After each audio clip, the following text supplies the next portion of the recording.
There is a tunnel, and machinery inside that tunnel sends beams of energy in a vast circle. Particle accelerator altered the weight of one electron and therefore destroyed our universe and shifted us into the universe that's directly next to it, and therefore things are different in this universe. Large Hadron Collider is an enormous particle accelerator housed in CERN. This crazy machine propels particles with insane energy and has to be kept colder than outer space itself. It's safe to say that a machine of such proportions has resulted in many groundbreaking discoveries, like the Higgs boson particle and the pentaquark. But some are a little afraid of this machine. You join us here, 100 meters underground, with the Large Hadron Collider Beauty experiment, LHCb, behind us. Even the world's smartest kid is in tears after the recent discovery of new dimensions. Join us as we take a look at these amazing discoveries and also touch upon the concerns people hold for this machine. Or the European Organization for Nuclear Research is the world's largest particle physics laboratory. This place delves into the tiniest particles in the universe. They have some of the world's most advanced equipment, with the Large Hadron Collider, or LHC, leading the charge. This experiment tries to explore fundamental particle physics. The way we do that is that we look at the collision of protons, which are flying for the right-hand side of this detector. CERN's mission is to understand the very building blocks of our universe, essentially how it all works. Founded back in 1954, CERN is all about collaborative research on high-energy particle physics. It's headquartered near Geneva and focuses solely on pure scientific inquiry. This means no military stuff and a commitment to sharing their findings with the world. Thousands of scientists from across the globe flock to CERN to conduct research using the world's largest machines, particle accelerators, aimed at scrutinizing subatomic particles, the tiniest objects in the universe. CERN's work has not only yielded Nobel Prize-winning discoveries, but also led to technological innovations. CERN's initial mission involved bringing scientists from all over the planet together, which required rapid data transmission to sites globally. While CERN primarily dives into the universe's fundamental particles and the laws that govern them, it's given rise to other noteworthy scientific advancements.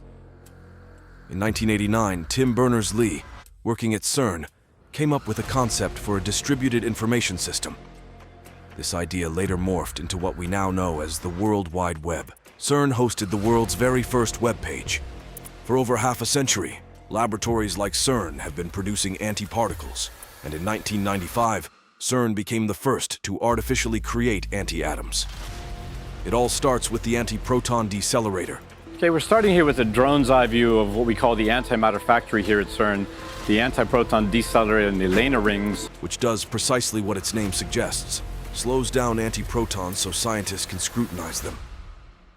In 2012, CERN achieved a remarkable feat by discovering the Higgs boson particle, often dubbed the God particle.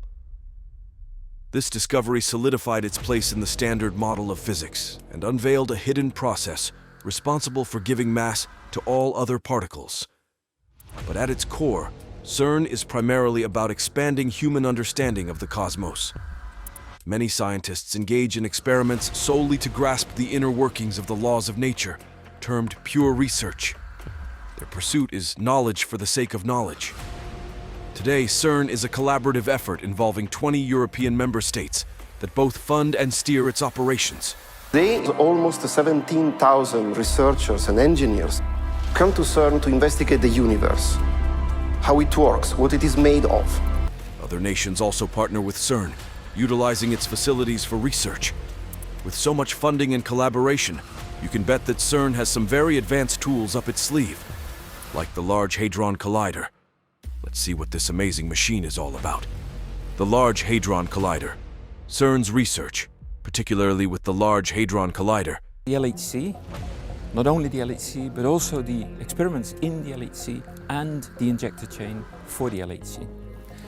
The long shutdown was used to upgrade the machine, to upgrade the injectors. Has the scientific community buzzing. This colossal particle accelerator, operational since 2008, propels charged particles like protons at nearly the speed of light. These particles are then smashed into targets or other circulating particles. Through this, physicists explore the minute world of subatomic particles. When the particles reach staggering energies, a phenomenon beyond imagination unfolds. The very first things we're going to do is, with this beam, check out if all the instruments and all the equipment in the LHC is working as it should. Everything has to work at the same time, like an orchestra. Their collision energy transforms into matter, generating new particles, some of which are the most massive remnants from the early universe. This phenomenon adheres to Einstein's famous equation, E=mc², showcasing that matter and energy can seamlessly shift between forms. The LHC is the stage for this extraordinary phenomenon. It propels particles like protons, the building blocks of the matter we're familiar with, to near light speeds. Once there, they collide head-on with fellow protons, birthing massive particles such as the Higgs boson and the top quark. While these heavyweight particles only exist fleetingly, transforming almost instantaneously into lighter forms, they offer huge insights into matter's nature and the universe's origins.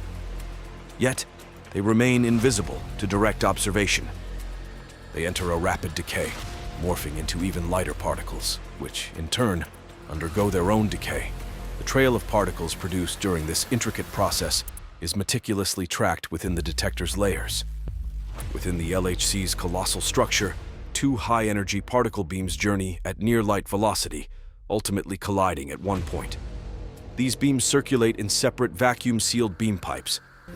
Then what we're going to do is we're going to put some obstructions in the beamline where we hit the particles on this obstruction. This will create a shower of secondary particles, and this can already be detected by the detectors, so that the detectors will light up.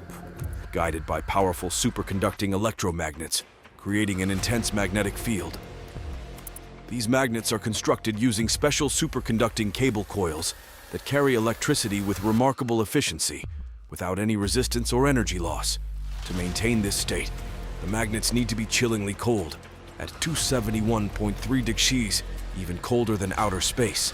To maintain these temperatures, the LHC is connected to a network of liquid helium, which ensures the magnets remain frosty, along with other essential supply services. This system enables the LHC to unveil the secrets of matter, energy, and the universe's beginnings. If you're wondering how many magnets it takes to change the trajectory of two high-energy beams, it's a lot. The LHC is a complex machine that has thousands of magnets in various sizes and types to control particle beams. These include colossal 15-meter dipole magnets, of which there are 1232 in total. These bend the beams, while 392 quadrupole magnets measuring 5 to 7 meters focus the beams. But that's not it. There are still more magnets. Just before the collision, another kind of magnet is used to squeeze particles closer together, enhancing collision probabilities. The precision needed to collide these minuscule particles is like hitting two needles from 10 kilometers apart to meet halfway. All the accelerator's controls, services, and technical components are centralized at the CERN Control Center. This is the heart of operations, where the LHC beams are guided to collide at 4 points around the ring. These collision points correspond to the locations of 4 particle detectors: ATLAS, CMS, ALICE, and LHCb. Let's learn more about them. In a 27-kilometer underground ring near Geneva, protons are accelerated to near the speed of light and collided. Here at the CERN laboratory, scientists can recreate the conditions of the universe immediately after the Big Bang. Detectors of LHC ATLAS is one of the 2 general-purpose detectors at the LHC, exploring a wide range of physics, from the Higgs boson to dark matter. At the center of the ATLAS detector, beams of particles from the LHC collide, producing new particles that scatter in all directions. These particles' paths, momentum, and energy are tracked by 6 detecting subsystems, arranged in layers around the collision point, enabling their individual identification. A substantial magnet system bends the paths of charged particles for precise momentum measurements. The interactions within the ATLAS detectors generate an immense flow of data. It produces about 1 petabyte of raw data per second. Throughout much of the ATLAS detector, there is an intense magnetic field. This is produced by passing current through about 80 kilometers of superconducting cables housed within a large toroidal structure. This enables Atlas to maintain one of the world's largest volumes of intense magnetic field. To manage this data flood, Atlas employs an advanced trigger system that instructs the detector on which events to record and which to disregard. Following collision data collection, complex data acquisition, and computing systems are employed to examine the recorded events. Atlas is huge. The 7,000-ton detector is a colossal structure, measuring 46 meters in length, 25 meters in height, and 25 meters in width. Situated beneath the ground, 100 meters below CERN's main site near Mayr in Switzerland, this mammoth detector is the most extensive particle detector ever assembled. The next detector of the LHC is the CMS. Behind me is the CMS detector. CMS stands for Compact Muon Solenoid. It is two large particle detectors based at the Large Hadron Collider in CERN, the CERN laboratory. The Compact Muon Solenoid delves into a wide range of physics. Its investigations span from the Standard Model, encompassing the Higgs boson, to the exploration of extra dimensions and particles that could constitute dark matter. Even though it shares scientific objectives with the Atlas experiment, CMS employs distinct technical methods and a different magnet system design. The CMS detector revolves around an immense solenoid magnet shaped like a cylindrical coil of superconducting cable. It generates a potent 4 Tesla magnetic field, which is approximately 100,000 times the Earth's magnetic field. This detector is a whopping 14,000 tons. And a major part of that is taken up by a robust steel yoke that confines this magnetic field. A distinctive feature of the CMS detector is its assembly process. The way to think of it is a large digital camera that records the debris of collisions between protons traveling at nearly the speed of light. Now this camera has 100 million pixels. Now that sounds like a lot, but then you realize that this cell phone has about 13 million pixels, so it's about 7 times fewer. Unlike other enormous LHC detectors constructed in place, CMS was meticulously pieced together in 15 sections at ground level. Then, it was lowered into an underground cavern near Cessy, France, where it was reassembled. The finished detector measures 21 meters in length, 15 meters in width, and 15 meters in height. This monumental scientific endeavor involves approximately 5,500 participants, including particle physicists, engineers, technicians, students, and support staff from 241 institutions across 54 countries. Now the next detector of the LHC is ALICE. Dedicated to exploring heavy ion physics, the ALICE detector operates within the LHC. It stands for a Large Ion Collider Experiment. Its purpose is to investigate the physics of strongly interacting matter at extreme energy densities, where a unique state of matter called quark-gluon plasma materializes. And the final strangeness could be what might be glimpsed in another of the LHC's detectors, ALICE. Mini Big Bangs. But to truly understand the significance of ALICE, we have to understand what quark-gluon plasma is. And it all starts billions of years ago, when the Big Bang happened. What is quark-gluon plasma? Shortly after the Big Bang, an exceedingly hot and dense cosmic concoction filled the universe for a very small amount of time. This was for a few millionths of a second. This mixture consisted of an assortment of particles traveling near the speed of light. This mixture was dominated by quarks, which are the fundamental building blocks of matter. It also had many gluons, which are carriers of the strong force. This mixture was quite different from the quarks that usually bond together to form familiar entities like protons and neutrons. In this short moment of intense heat, quarks and gluons were loosely bound, free to move independently, a state known as a quark-gluon plasma.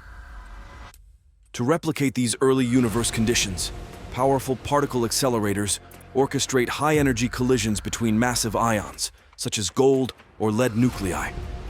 When these nuclei collide head-on, hundreds of protons and neutrons within each nucleus collide at energies exceeding trillions of electron volts.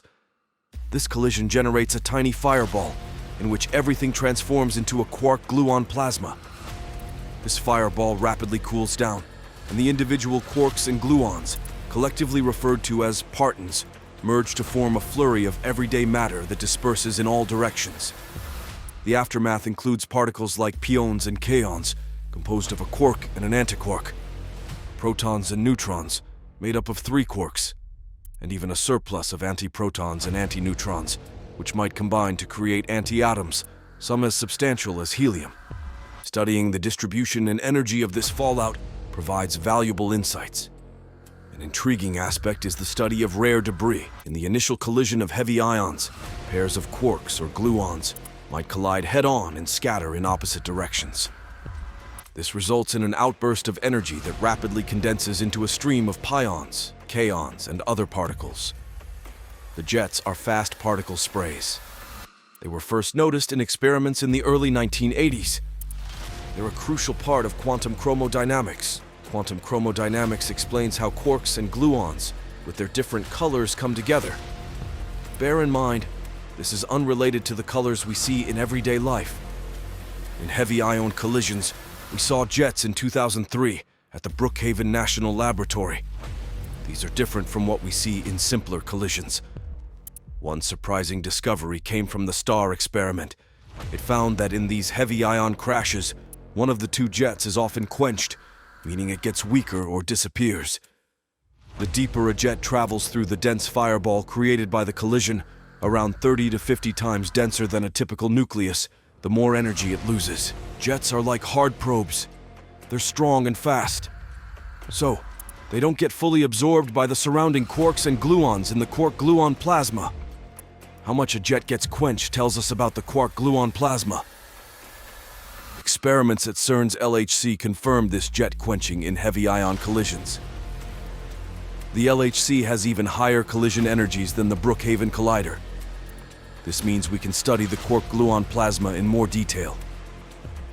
Yet, understanding these results is a big challenge, one of the most important in quantum chromodynamics today. These experiments were conducted by ATLAS, CMS, and ALICE. So how did ALICE play a role in this?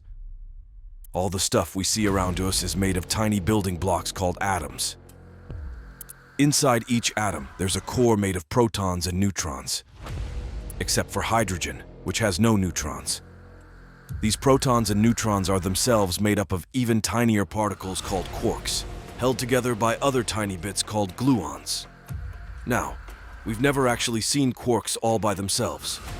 They're always stuck inside bigger particles, like protons and neutrons. We call this confinement. Now, in the LHC, they create super hot conditions, way hotter than the center of the sun. Sometimes they make lead ions collide, which recreates what things were like just after the Big Bang. In these crazy conditions, protons and neutrons kind of melt, and quarks are no longer stuck inside. This is what we call quark-gluon plasma.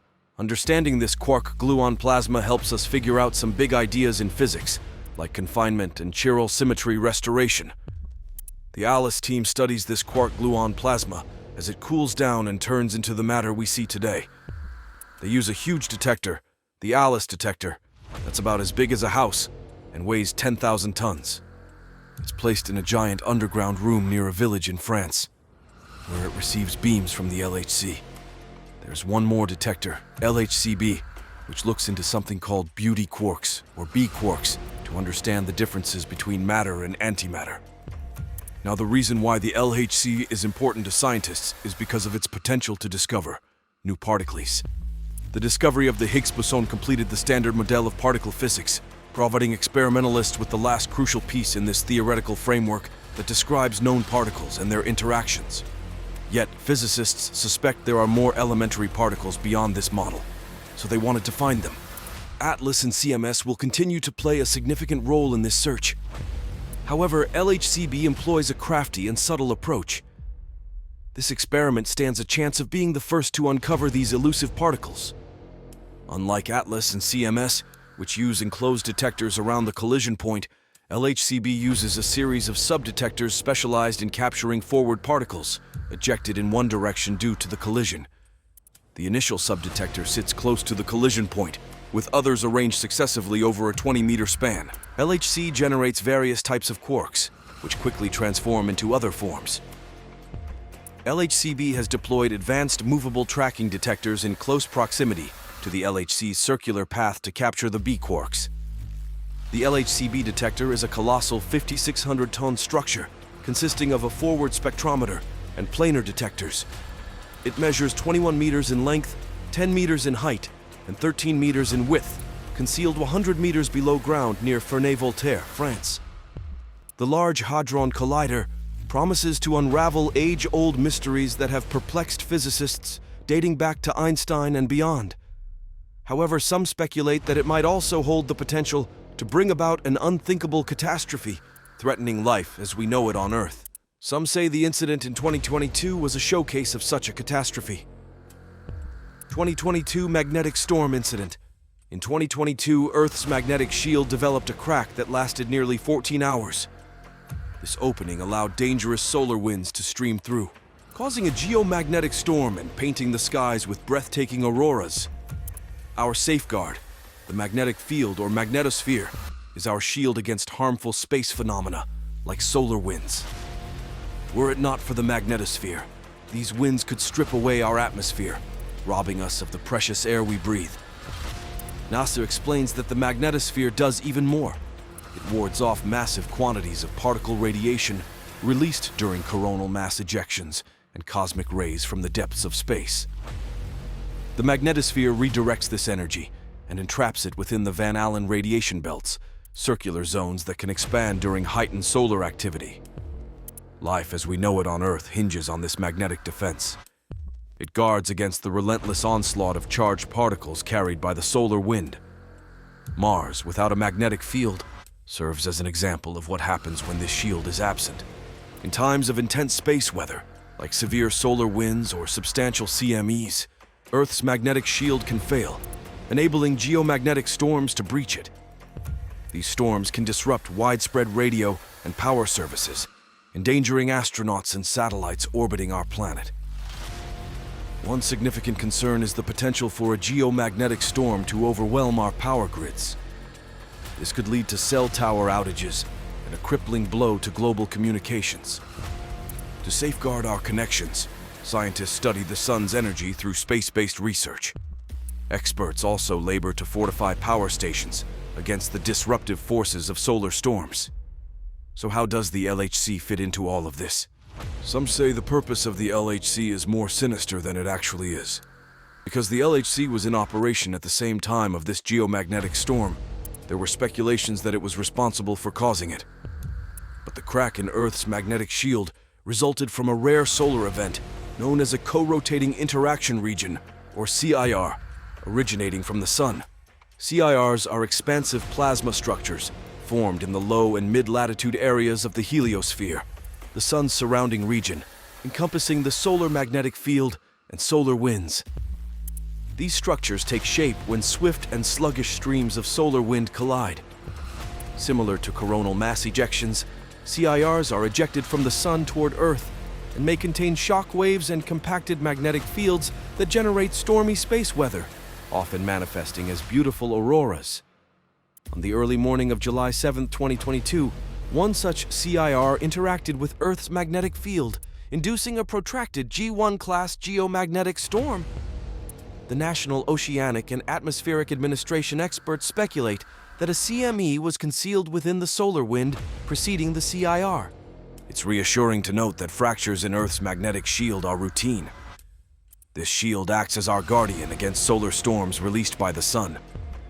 It was previously believed that these cracks formed and closed rapidly, but now we understand that they can persist for hours. Scientists discovered that our magnetic shield is drafty, like a house with a window stuck open during a storm. They say that the house deflects most of the storm, but the couch is ruined. Just like that, our magnetosphere shields us from most of the space storm. But some energy still slips through, and sometimes it can be enough to cause issues down on Earth, and even in low orbit. But the question still remains, is the LHC truly safe? Safety of LHC. According to CERN, the LHC poses no significant danger. While potent as an accelerator, the energy levels achieved in the LHC are modest in comparison to the colossal energies of cosmic rays that constantly collide with particles in Earth's atmosphere. Cosmic rays have bombarded Earth and celestial bodies since their formation, with no detrimental effects. Planets and stars, including Earth, have endured these high-energy impacts for billions of years without harm. The LHC can attain unprecedented energy levels, yet cosmic ray collisions in nature routinely surpass these energies. Fears about safety in high-energy particle collisions have been thoroughly addressed. CERN reassures that LHC collisions pose no threats.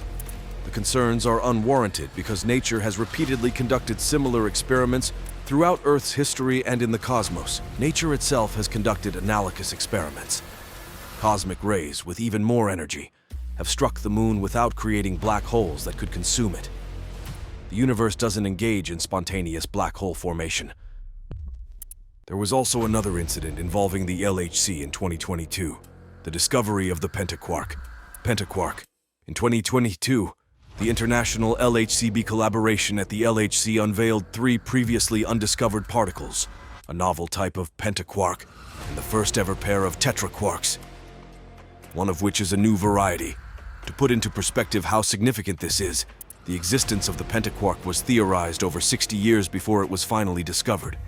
It's only in the past 20 years that experiments at the LHCb and elsewhere have confirmed their presence.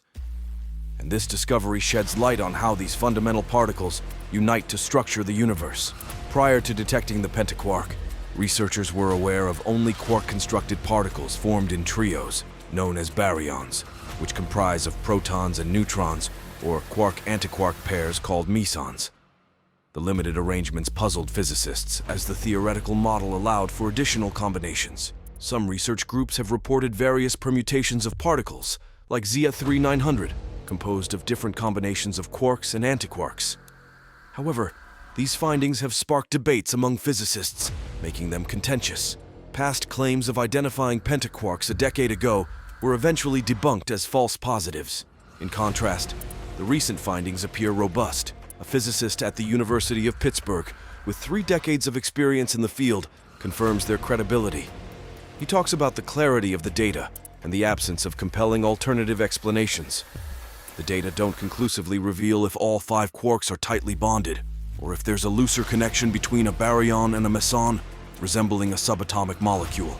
Future experiments at the LHC operating at higher energy levels might explain this relationship or discover other pentaquark variations.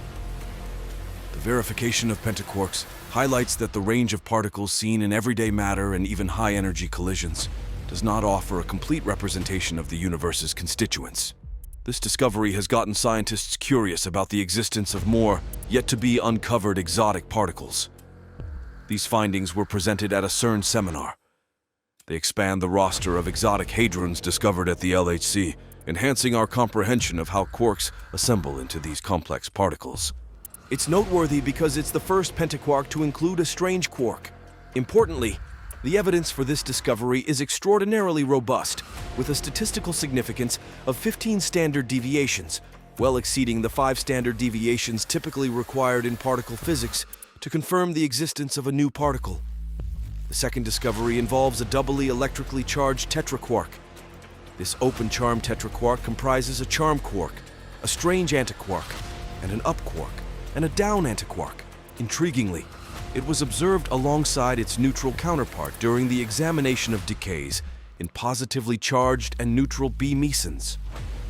These new tetraquarks marked the first occasion of a pair of tetraquarks being identified. Niels Tuning, the LHCb physics coordinator, cannot overstate the importance of this discovery. We are seeing a remarkable diversity of exotic hadrons being unearthed. It's similar to the discoveries back in the 50s, when scientists unveiled a particle zoo of hadrons that eventually led to the quark model of conventional hadrons in the 60s.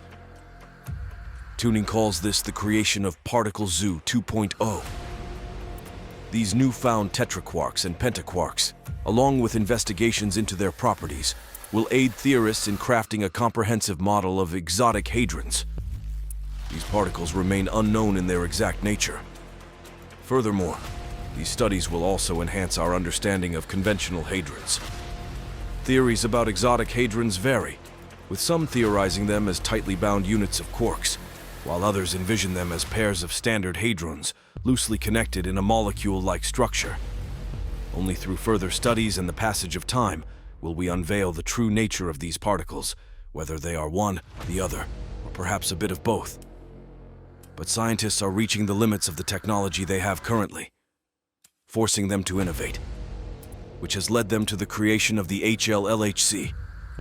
The HLLHC, the High Luminosity Large Hadron Collider, or HLLHC, is an upgraded version of the LHC.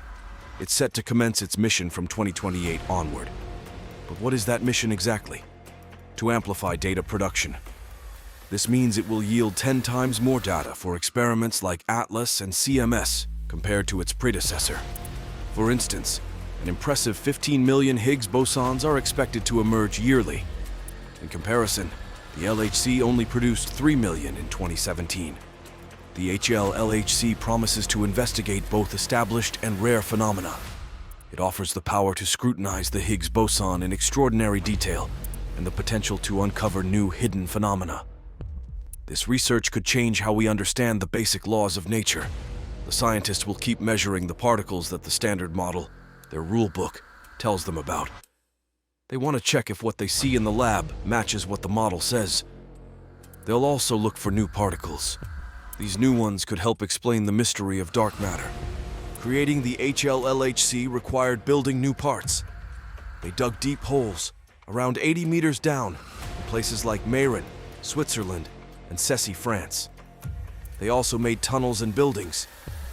The whole construction should finish in 2029, and then they'll use it for at least 10 years. This upgraded machine helps us explore the tiniest bits of the universe. It's like a giant microscope, but for the smallest building blocks of everything. Scientists are excited because it might reveal secrets that have puzzled us for a long time, but that's not all. CERN scientists revealed a plan for the Future Circular Collider, or FCC.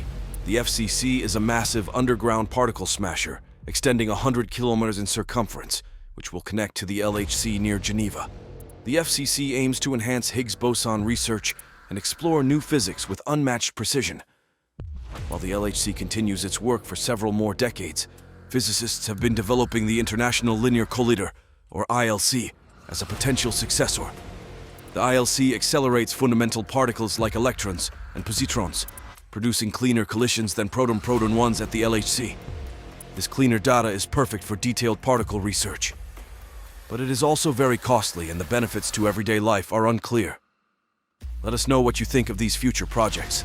Is it exciting, or could the money be better spent elsewhere? Leave a like and subscribe for more.